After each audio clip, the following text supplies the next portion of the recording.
এই হামলার প্রতিবাদে গাইবান্ধা শহর এবং সদর জামাতের উদ্যোগে আজকের এই সমাবেশে আমাদের ভারতের মাধ্যমে শেখ হাসিনা আজকে ষড়যন্ত্র করে যাচ্ছে এবং এই ষড়যন্ত্রের বিরুদ্ধে আমাদের রুখে দেওয়ার বিরুদ্ধে সংগ্রাম করে চলবেন। আজ বাংলাদেশে আপনারা দেখতে পাচ্ছেন সরকার আলহামদুলিল্লাহ রাব্বিল আলামিন আসসালাতু ওয়াসসালামু আলা রাসূলিল কারীম। দীর্ঘ 15 বছর এই ফেসিবাদ বাংলার জমিনে জগদ্দল পাথরের মতো চেপেছিল, আর সেই প্রশাসনের বিভিন্ন জায়গায় তারা অবস্থান করে আজকে ফেসিবাদকে পুনর্বাসন করার জন্য চেষ্টা করছে।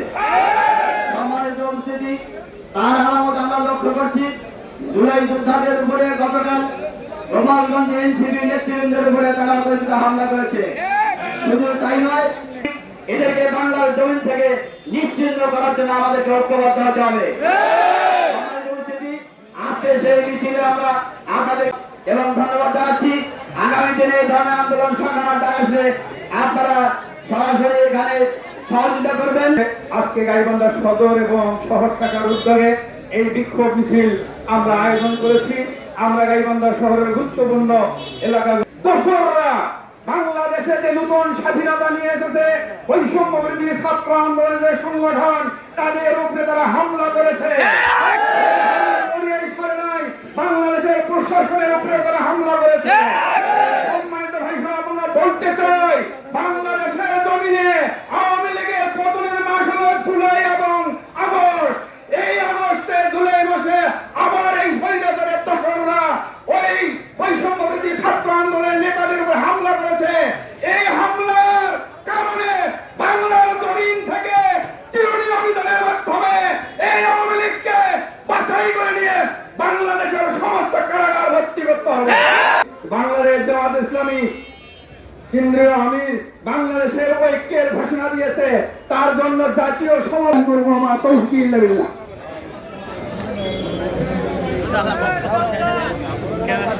আপনাদের সঙ্গে বক্তব্য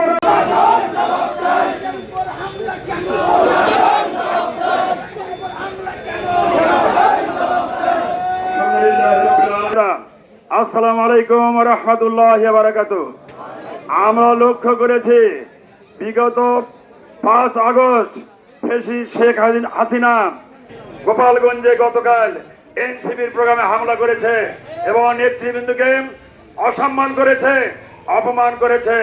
এটাকে বাধা দিতে গিয়ে পুলিশের সংগঠন এইভাবে মাথা ছাড়া দিয়ে উঠবে, এটা বাংলাদেশের মানুষ মেনে নিতে পারে না। বলতে চাই, আমি শেখ হাসিনার সরকারে আসার পূর্বে 26শে ফেব্রুয়ারি পিলখানায় 14 জন ভাই বোনকে হত্যা করেছে। 57 জন সেনা কর্মকর্তা উপস্থিত ছিল। তারা ছিল দেশপ্রেমী, তাদের বিচার বাংলার মাটিতে হইতে হবে। আমরা চাই শাপলা চত্বরে 2013 সালের 5ই মে কোরআনের ধারক বাহক ওই ছাত্র যারা হাফেজ, তাদেরকে পাখির মতো গুলি করে হত্যা করা হয়েছে। তাদের বিচার বাংলাদেশের মাটিতে হইতে হবে।